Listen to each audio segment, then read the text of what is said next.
Tradingdagi eng og'riqli muammolar. Birinchisi, emotsiyalarni nazorat qila olmaslik. Qo'rquv, ochko'zlik, stress.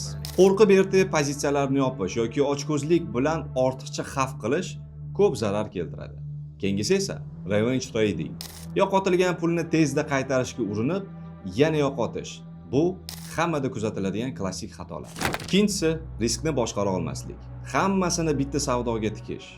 Stop losssiz savdo qilish va eng ko'p kuzatiladigan holat lot hajmini to'g'ri belgilamaslik. Bu esa treyderni yomon emotsiyalarga olib kelishiga sababchi bo'ladi. Uchinchisi, rejasiz va strategiyasiz savdo qilish. O'z boshimchalik bilan hissiyot asosida savdo qilish. Har doim strategiyani o'zgartirib, natijalarni ko'rishga ulgurmaslik. Bu ham treyderni yomon emotsiyalardan biri hisoblanadi. To'rtinchisi, over trading. Haddan tashqari ko'p savdo qilish. Har bir harakatga reaksiya qilish. Bu charchash, xatolik va yo'qotishlarga olib keladi.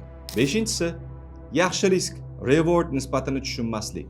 Kichik foydalar uchun katta risk olish. $1 take profit, $10 stop loss. Bu bo'lmaydi. 10 ta savdoda 7tasini yutqazib, foydaga chiqishni